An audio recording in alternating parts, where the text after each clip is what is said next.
Bonjour à tous, bienvenue sur le blog des nouvelles technologies pour cette nouvelle vidéo qui va concerner le test de l'iPhone 6S Plus. Donc c'est tout simplement la nouvelle version de la phablette d'Apple. Donc vous avez déjà pu découvrir rapidement par une vidéo le déballage de celui-ci. On a rapidement manipulé ce dernier, mais là on va rentrer un peu plus dans les détails sur ce smartphone parce que ça fait quand même quelques semaines que j'ai pu le prendre en main et du coup je vais pouvoir vous faire un retour un peu complet sur ce smartphone et les fonctionnalités en fait qu'il embarque. Donc à défaut du fameux spot publicitaire d'Apple que vous pouvez voir sur les antennes, alors je dirais pas que tout a changé sur ce smartphone, je ne serais pas aussi catégorique qu'Apple. Néanmoins, avec cette version S, donc on en a maintenant l'habitude, une fois tous les 2 ans, Apple renomme son smartphone en ajoutant simplement la petite lettre S. Donc on avait déjà pu découvrir l'iPhone 6 Plus l'année dernière. Et donc ce modèle 6S Plus apporte quelques fonctionnalités supplémentaires, quelques caractéristiques également qui ont évolué, notamment en ce qui concerne la puissance du smartphone, mais également sur le terrain de la photo. Et c'est peut-être là où on attendait Apple. Donc Apple l'a fait et on va voir un peu si c'est bénéfique pour ce smartphone et surtout si celui-ci n'a pas perdu de fonctionnalité en route et si il vaut vraiment le coup de mettre à jour en fait votre iPhone 6 Plus vers ce 6S Plus. Donc déjà en parlant du packaging, on est sur quelque chose de standard du côté de Apple. Néanmoins cette année, Apple a décidé de représenter en fait le smartphone sur sa face avant. Donc vous allez retrouver en fait le design de cet iPhone 6S Plus. Donc on a également la mention du coloris en fait que vous allez retrouver pour ce smartphone.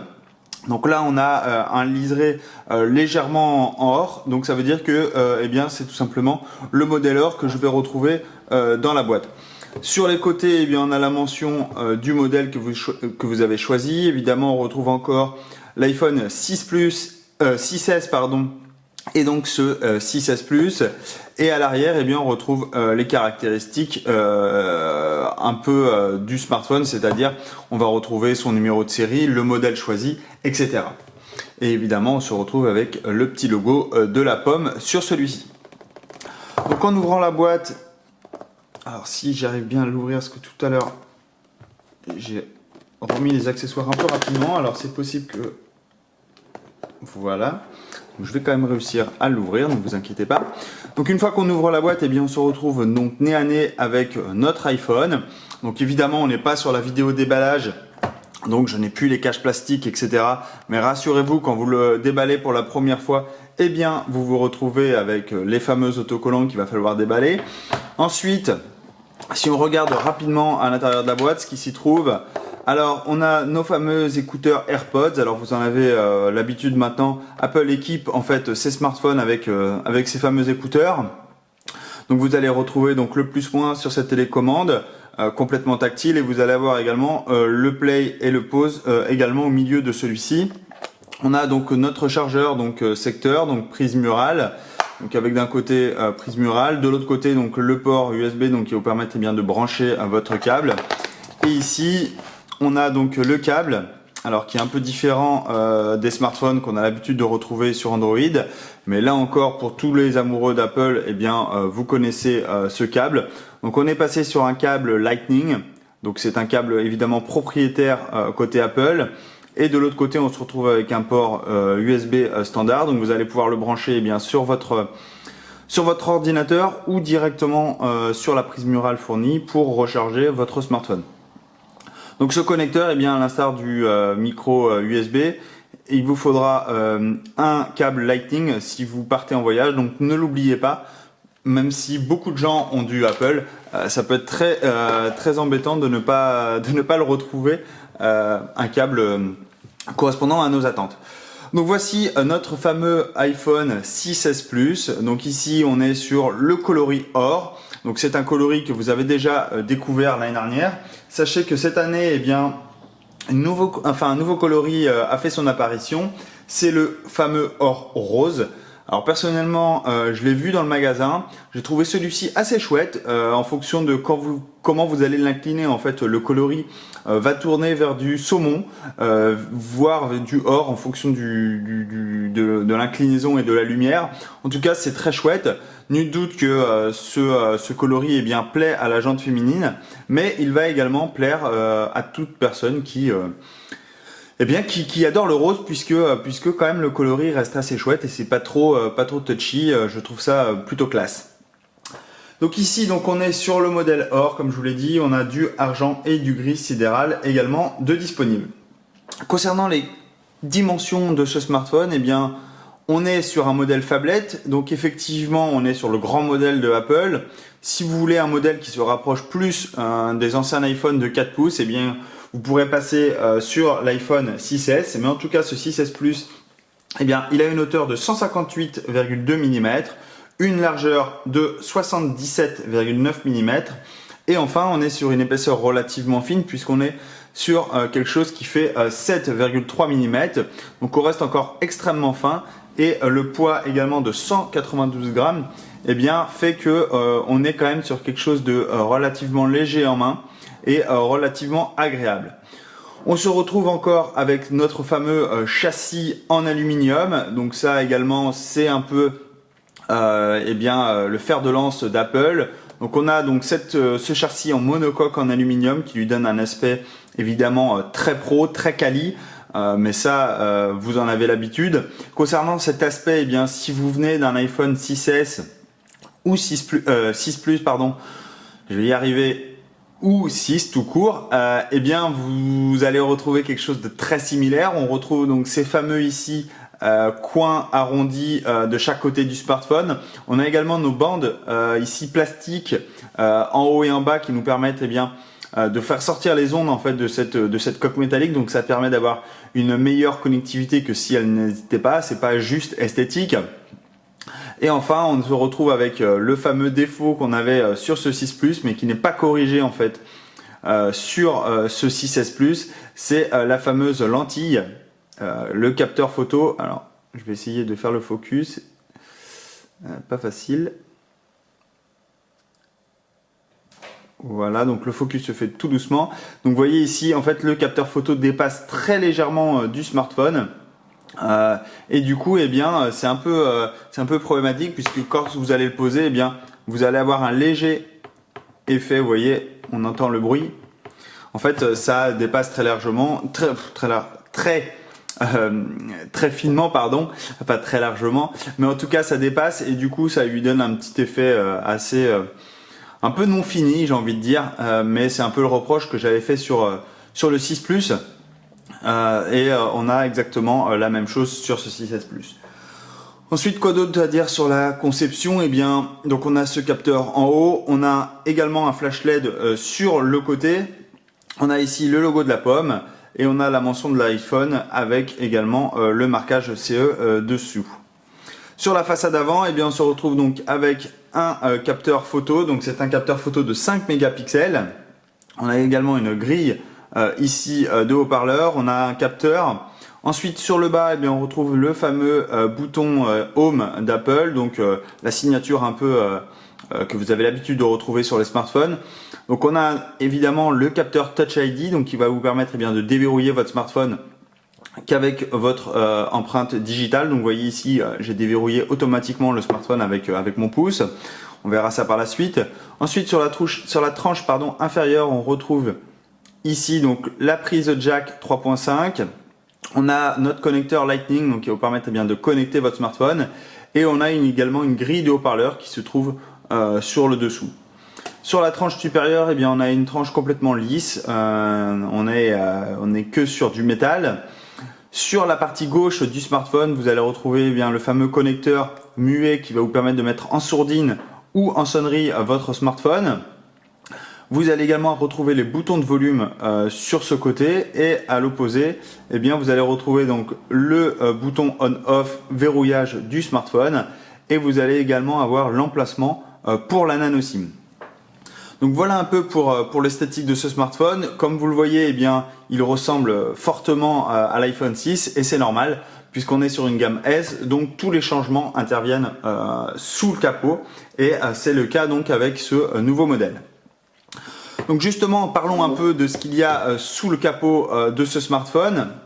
Alors, eh bien, vous allez retrouver donc un écran. Déjà, l'écran est de 5,5 pouces. C'est un écran Retina HD. Donc là encore, on est sur quelque chose qu'on avait retrouvé sur le smartphone, enfin qu'on retrouve sur le smartphone de l'année dernière. Donc, on a une dalle qui offre une résolution de 1920 par 1080 pixels. Donc, ça équivaut à une densité de pixels de 411 ppp. Franchement, est-ce que Apple a besoin de passer sur du Quad HD? Je n'en suis pas convaincu personnellement, notamment si ça impacte sur l'autonomie en fait du smartphone. Déjà que l'autonomie n'est pas extraordinaire sur les smartphones. Alors si on était passé sur un écran Quad HD et qui vient plomber l'autonomie, je ne suis pas sûr que ça soit nécessaire, sachant qu'à l'œil nu, personnellement, j'ai mis donc le Galaxy S6 Edge Plus juste à côté, que je vous en parlerai dans une autre vidéo. Pour vous présenter un peu les deux phablettes phares du marché. Personnellement, eh bien, je n'ai trouvé quasiment aucune différence à l'œil nu, en tout cas sur l'affichage de l'écran d'accueil. Après, peut-être que sur les vidéos, effectivement, on a quelque chose qui est beaucoup plus joli sur l'écran de Samsung, mais c'est peut-être également dû à l'écran AMOLED, et non à LED comme on a ici sur ce type de smartphone. Ensuite, concernant les autres caractéristiques, eh bien, on va retrouver la nouvelle puce. C'est la puce A9. Donc, c'est toujours sur une architecture 64 bits. Et on a toujours un coprocesseur de mouvement M9 intégré. Donc, qui vient améliorer un peu les performances de ce smartphone. On va également retrouver 2 Go de mémoire vive. Donc là, on est passé de 1 à 2 Go. Donc, c'est vraiment un pur bonheur, notamment eh bien, pour les applications qui sont assez gourmandes ou les jeux, puisque vous allez avoir quelque chose qui va être beaucoup plus réactif qu'auparavant. Et personnellement, j'ai retrouvé un peu cette sensation de vitesse. Alors certes, l'iPhone 6 va très vite, l'iPhone 6 Plus également, mais on est ici sur le 6S et le 6S Plus sur quelque chose qui va encore beaucoup plus vite, et notamment sur la partie graphique, où là on va avoir vraiment des rendus qui vont être complètement différents et beaucoup plus fluides que sur les anciens modèles. Ensuite, concernant l'appareil photo, eh bien là aussi, il y a eu une grosse évolution de la part d'Apple sur son capteur photo. Donc, on était resté sur notre capteur de 8 mégapixels pendant un long moment du côté d'Apple, avec beaucoup d'évolution au niveau traitement logiciel. Mais là, Apple a sauté le grand pas, il est passé sur un capteur de 12 mégapixels. Donc on a toujours une mise au point automatique avec le focus pixel. On va retrouver toujours la stabilisation optique de l'image uniquement sur le 6S Plus. On va avoir un mode True Tone Flash, donc ça va vous permettre eh bien d'améliorer en fait les conditions d'éclairage dans le cas de faible luminosité. On va retrouver un mode Live Photo, donc qui vont, comme on va le voir tout à l'heure, eh bien vous permettre d'animer un peu vos photos. On va également retrouver le mode HDR. On va avoir une ouverture de 2.2. Vous allez retrouver le mode rafale, le mode retardateur, etc., etc. Enfin, vous allez retrouver vraiment un capteur qui vaut le coup, même si sur le 6 Plus, on avait des photos vraiment très très jolies. Là, Apple a essayé d'aller encore plus loin. Alors, est-ce que c'est suffisant? Vous verrez ça dans le test complet. Personnellement, je trouve que le rendu est un peu plus joli, malgré que les tests dénigrent un peu ce nouveau capteur, notamment du fait qu'il soit passé à 12 mégapixels et on attendait un peu mieux de la part d'Apple. Personnellement, le rendu est vraiment très très bon. Après, je pense que c'est vraiment en fonction des goûts de chacun, mais personnellement, je trouve que les photos sont vraiment très très bonnes. Autre nouveauté avec ce capteur, eh bien, on va être capable de filmer au format 4K, donc ça veut dire format vidéo 4K, donc vraiment très haute définition. Alors évidemment, il vous faudra un écran supportant le 4K pour pouvoir vraiment profiter pleinement de la vidéo, mais en tout cas sachez que vous allez pouvoir enregistrer de la vidéo au format 4K, et on va également avoir une prise en charge au ralenti, cette fois-ci au format 1080p à 120 images par seconde, en plus du mode à 240 images par seconde en 720p. Concernant la caméra frontale, j'ai dit tout à l'heure, on est sur un capteur de 5 mégapixels. Donc là, c'est vraiment une évolution par rapport au capteur de 1,2 mégapixels sur l'ancien smartphone. Vous allez pouvoir enregistrer de la vidéo au format HD en 720p. Et on va avoir un flash qui va être un peu différent de ce que l'on a l'habitude de retrouver, puisque vous voyez ici, on n'a pas de flash en façade. C'est l'écran en fait qui va faire office de flash, puisque il va celui-ci s'illuminer complètement en blanc pour un peu donner un peu de peps à vos selfies lorsque vous êtes dans des conditions de faible luminosité. On retrouve donc notre capteur d'empreinte digitale Touch ID et ensuite on va avoir toute la partie connectivité standard. On va retrouver évidemment du Wi-Fi avec la technologie MIMO. Vous allez retrouver du Bluetooth 4.2, une puce NFC.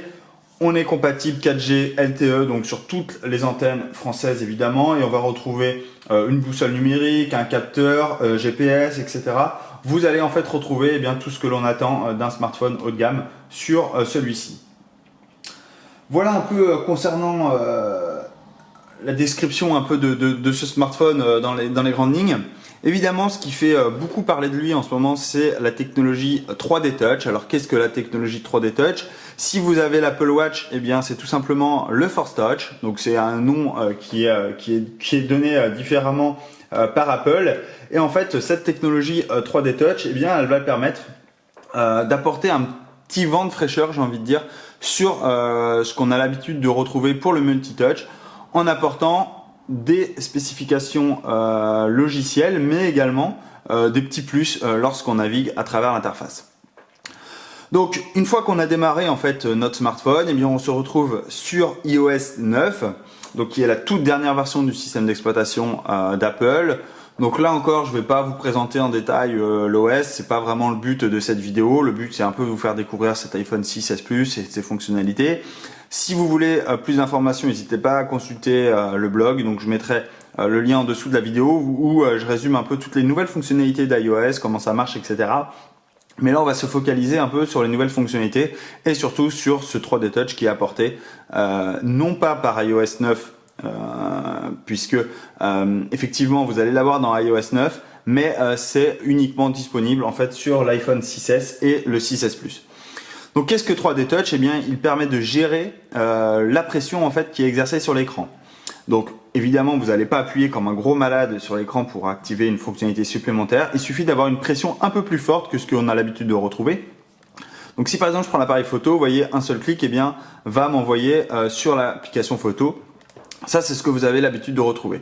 En revanche, si j'appuie un peu plus fort sur l'écran, je vais avoir un menu supplémentaire qui va apparaître, que vous voyez ici, où je vais pouvoir prendre un selfie, enregistrer une vidéo, enregistrer au ralenti ou prendre une photo. Donc ça va me permettre de déclencher plus rapidement des actions disponibles sur l'application ciblée. Donc évidemment, on a beaucoup de choses comme ceci sur les applications, notamment d'Apple. Puisque Apple a pu intégrer cette nouvelle technologie dans les applications, mais malheureusement pour certaines applications un peu plus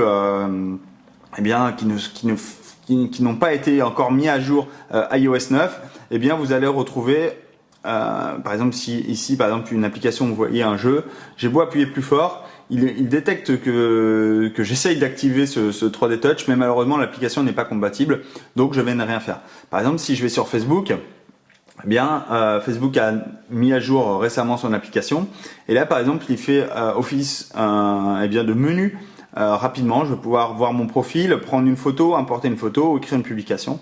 Donc si je fais écrire une publication, vous allez voir automatiquement je vais me retrouver dans l'écriture d'un nouveau statut. Ça vaut pour de nombreuses applications. Vous voyez ici, on a la même chose pour Instagram. Vous allez également retrouver la même chose pour l'Apple Store par exemple. Vous allez pouvoir rechercher facilement. Sur plan, vous allez pouvoir indiquer l'itinéraire vers votre maison, marquer ma position, envoyer ma position, recherche à proximité. En fait, ça va nous permettre d'interagir différemment avec notre smartphone de ce qu'on avait l'habitude de découvrir jusqu'ici. Donc ça, c'est une des fonctionnalités qui est offerte par la technologie 3D Touch. Évidemment, les applications vont petit à petit incorporer cette nouvelle technologie. Autre nouveauté, c'est ce que Apple a nommé Pick and Pop, donc Pick et Pop. Donc en fait, ça vous permet de privilégier toutes sortes de contenus sans même avoir à les ouvrir. Alors comment ça marche? Vous allez voir. Il suffit d'utiliser Pick, donc c'est une des caractéristiques, pour afficher l'aperçu d'un email par exemple, d'une simple pression, et ensuite on l'ouvre avec Pop en appuyant plus fermement. Donc concrètement, par exemple, je lance mail. Donc là, imaginons que voilà, j'ai reçu un mail. Donc dès qu'il y a un lien dans le mail, vous voyez ici, j'ai un lien qui est écrit en bleu. Je vais faire une légère pression sur. Alors, on va faire comme si la fonctionnalité n'existait pas, comme si vous étiez sur votre iPhone 6 par exemple. Donc quand je clique dessus, évidemment, ça m'ouvre automatiquement le site web. Donc là, avec Pic, eh bien, je vais tout simplement faire une légère pression. Donc là, en fait, le site, vous voyez, se charge. Je suis toujours en fait sur mon mail. Si je relâche, vous voyez, je suis toujours sur le mail. Mais ça me permet de prévisualiser en fait le contenu de ce lien. Si vraiment, pour X raison, je veux accéder à ce site web, eh bien, j'appuie plus fortement. Et là, aussitôt, je vais me retrouver en fait sur l'application comme si j'avais cliqué en premier lieu sur le lien. Donc, ici, on a un des exemples dans le mail, mais évidemment, vous allez pouvoir avoir plein de petites choses. Par exemple, je peux également faire la même chose sur un mail. Donc, vous voyez ici, j'ai fait une légère pression. Je peux prévisualiser mon mail et si je le veux en entier, eh bien, il suffit que j'appuie un peu plus fort. Je vais également pouvoir faire la même chose, évidemment, sur les sites web. Imaginez qu'on vous envoie un site à découvrir par SMS ou quoi que ce soit. Eh bien, je vais pouvoir faire une légère prévisualisation et lancer automatiquement l'application. Pareil pour les photos, je vous l'ai dit tout à l'heure, on a des photos animées. Alors on va voir ça tout de suite, vous allez voir ce que ça donne. Donc ici c'est pas un bel exemple, là non plus c'est des captures. Donc par exemple ici, vous voyez, donc j'ai pris une photo et si je laisse mon doigt appuyer dessus, en fait la photo va s'animer.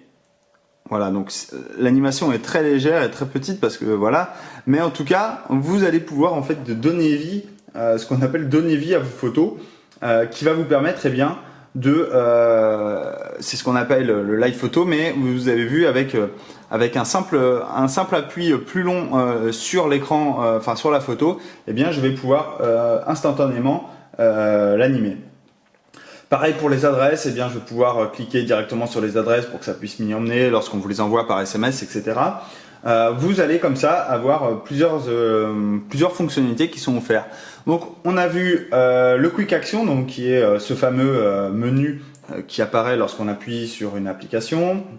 Vous allez avoir la même chose eh bien, sur donc Pick and Pop. Et puis, on va retrouver d'autres fonctionnalités, comme par exemple ici.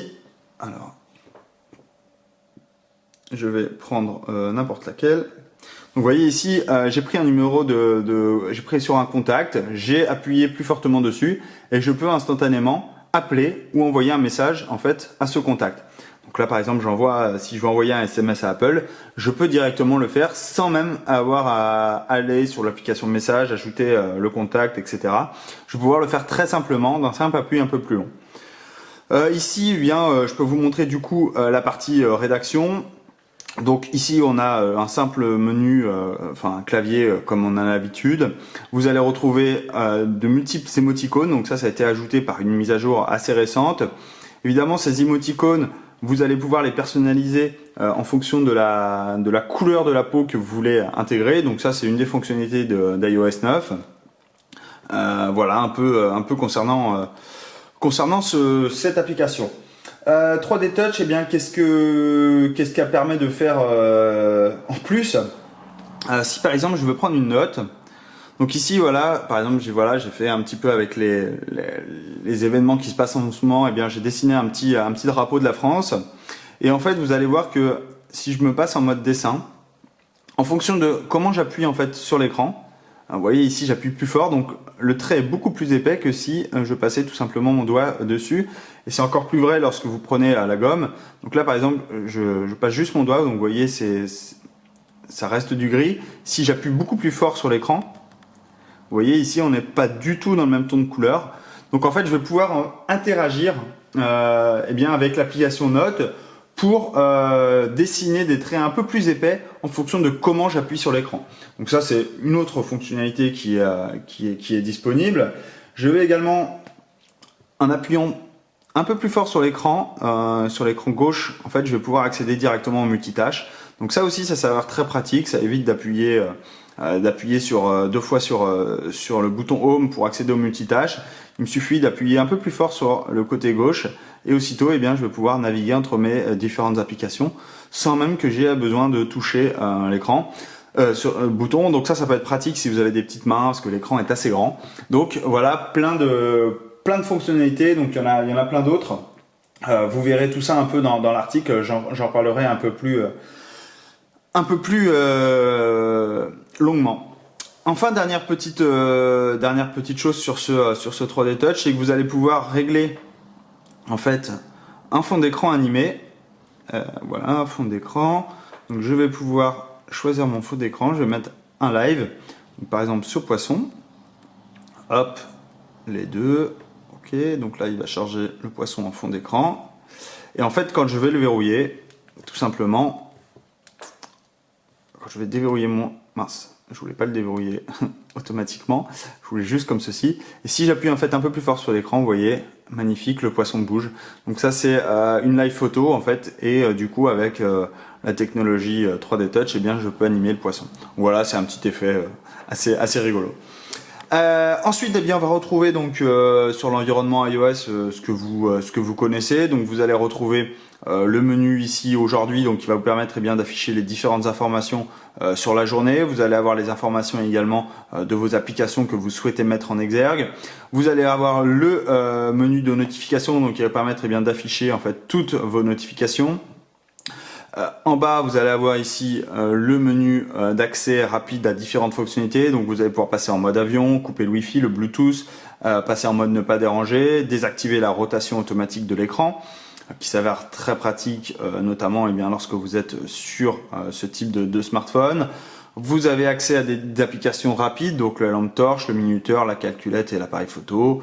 Vous allez pouvoir augmenter ou diminuer le volume et également la luminosité de l'écran en fonction de ce que vous souhaitez. Voilà un peu pour cette partie-là. Et dernière partie, évidemment, ça concerne notre fameux déverrouillage automatique. Donc ça se fait depuis en fait les paramètres où là vous allez un peu définir. Donc dans les paramètres, eh bien les réglages. Je vais faire rapidement le tour, mais on retrouve tout ce qui concerne la connectivité, ce qui concerne les notifications, comment vous voulez qu'elles s'affichent. J'ai diminué un peu la luminosité parce que ça me pète les yeux, voilà. Donc ensuite on a la partie générale et on a notre fameux Touch ID et code. Donc là je fais juste mon code. Donc voilà, pour déverrouiller en fait le smartphone, eh bien vous allez pouvoir utiliser Touch ID pour déverrouiller l'iPhone, pour iTunes Store et Apple Store. Donc ça veut dire que vous allez pouvoir faire des achats directement avec votre empreinte digitale. Et pour ça, il suffit d'ajouter une empreinte. Donc ça se fait très simplement. Il suffit de positionner le doigt et automatiquement, vous voyez, ça détecte en fait et ça va directement ajouter en fait au bout d'un moment. Voilà. Donc là, il dit de continuer. Donc là, je repositionne mon doigt. Donc vous voyez, il faut que ça devienne tout rouge en fait le marquage. Voilà, c'est terminé. Touch ID est prêt. Votre empreinte peut désormais déverrouiller votre iPhone. Et vous voyez automatiquement, eh bien, j'ai rajouté une empreinte et je peux dire, je peux également la supprimer comme bon me semble. Je peux changer le code, je peux évidemment faire plein de choses avec ce Touch ID. Mais du coup, je peux déverrouiller mon smartphone très simplement. Vous voyez, je passe mon pouce et automatiquement mon smartphone se déverrouille. Vous voyez, c'est extrêmement réactif et Apple a travaillé dessus un peu pour encore le rendre beaucoup plus rapide. Concernant la batterie, vous allez avoir un mode d'économie d'énergie, donc ça réduit temporairement la consommation énergétique le temps que vous rechargiez pleinement votre iPhone lorsque le mode est activé. La récupération des emails d'e-Siri, l'actualisation des apps en arrière-plan, voilà, c'est ce que je voulais pas dire. L'actualisation des apps en arrière-plan, le téléchargement automatique, etc. sont limités ou désactivés, effectivement. Vous allez pouvoir un peu gagner de l'autonomie, mais évidemment perdre en fonctionnalité avec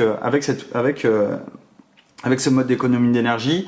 Concernant l'utilisation de la batterie, alors il faut savoir en fait que personnellement j'arrive à tenir une journée avec le smartphone et ça en l'utilisant constamment, c'est-à-dire en checkant mes mails, etc. Vous voyez, j'ai également du WeSync, du Snapchat, etc., du Facebook qui sollicitent le smartphone et je dois dire que celui-ci arrive à tenir une journée sans trop de problèmes. Alors évidemment pour les gros consommateurs de jeux ou de vidéos, ça sera pas pas si exact, mais néanmoins, vous allez pouvoir quand même tenir une journée avec ce smartphone, malgré que la batterie soit un petit peu plus petite que précédemment. En fait, que le modèle 6 Plus, mais Apple a fait beaucoup d'améliorations et du coup, on a une optimisation qui est bénéfique puisque vous allez avoir une autonomie qui est un peu plus importante que l'ancien modèle. Voilà pour ça. Et la dernière petite chose, eh bien, c'est ce fameux Dis Siri. Dis Siri, trouve-moi le blog NT. Je peux vous aider à trouver un lieu si vous activez le service de localisation. C'est pas ce que je voulais dire. Recherche le blog NT. Je peux vous aider à trouver un lieu si vous activez. Blog des nouvelles technologies. Je ne suis pas sûr de comprendre. Ah, il comprend pas. Recherche sur Safari le blog des nouvelles technologies. Tout ce que vous devez savoir sur les produits Apple. Bon, il m'emmerde. En tout cas, vous voyez que même si l'écran est verrouillé, eh bien, je peux appeler Siri directement et je peux lui, par un mot magique que vous configurez lorsque vous allumez pour la première fois votre iPhone. Et donc moi, c'est Dis Siri et automatiquement, eh bien, le smartphone va s'animer et va se lancer pour répondre à votre requête.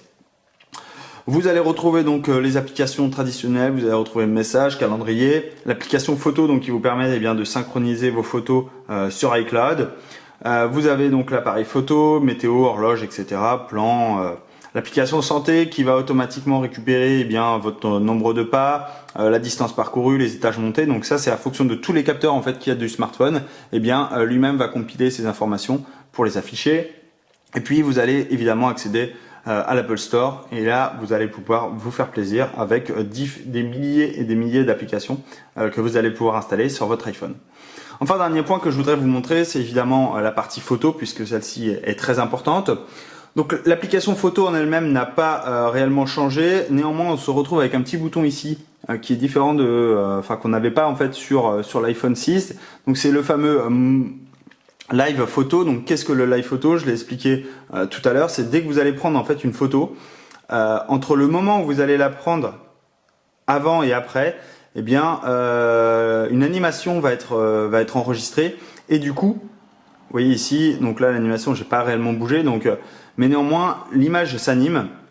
Et c'est tout simplement pour créer en fait un petit gif animé de vos vidéos, donc ça peut être assez pratique. Vous pouvez évidemment le désactiver parce que ça prend un petit peu de place au stockage, donc vous pouvez le désactiver sans aucun problème.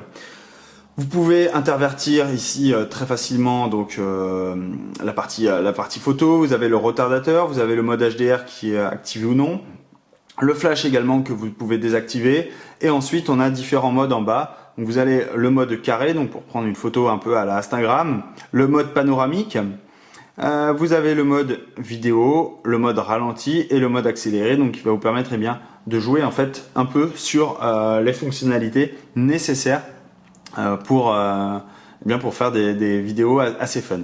Donc il faut savoir que lorsque vous êtes en mode vidéo, en fait tous les paramètres, eh bien vous ne pourrez pas y accéder en pleine vidéo. Par exemple, vous voyez ici, si je veux filmer au ralenti, eh bien je n'ai pas accès au réglage en fait du mode photo. Il va falloir que je passe avant dans les paramètres en fait de l'appareil pour que je puisse eh bien changer ces fonctionnalités. Donc ça c'est un peu dommage, on en a l'habitude avec Apple, mais en tout cas vous allez pouvoir directement régler des filtres. Là par exemple, si je veux me mettre en mode mono, en mode fondu, etc., je peux évidemment le faire directement sur mon application photo, mais tout ce qui est autre réglage, eh bien il faudra faire en amont de la vidéo. Donc concernant la partie photo, eh bien je l'ai dit tout à l'heure, on est sur un capteur de 12 mégapixels. Donc les photos sont pour moi de très bonne facture. Alors évidemment, il y a encore quelques manques, notamment au niveau saturation des couleurs, où là on va être un peu terne, mais ça on en a l'habitude du côté d'Apple. Néanmoins, le rendu est plutôt très bon. Je peux vous montrer quelques photos que j'ai prises. Donc là on est sur des captures d'écran, ça n'a pas vraiment d'importance. Mais voici quelques photos que j'ai pu prendre. Vous voyez ici le rendu est plutôt très bon. On a également, alors je sais pas si je vais en avoir. Alors attendez, je regarde des photos. Donc là par exemple on est sur un mode flash, donc vous voyez ça éclaire assez bien. On a également donc ici, hop. Donc ici on a donc différents types de photos, donc vous voyez les conditions d'éclairage n'étaient pas optimales, donc ça c'est tout futuroscope et pourtant le rendu est plutôt bon. Vous voyez ici l'éclairage n'était pas optimal et pourtant le rendu de la photo est très bon. Voilà, on a vraiment quand même quelque chose en fait d'assez chouette. Voici une vidéo qui a été tournée, donc vous voyez la vidéo est très stable. Et ça c'est par la stabilisation d'image optique, vous allez quand même avoir quelque chose de très stable. Donc là on a évidemment le rendu sonore également qui est excellent.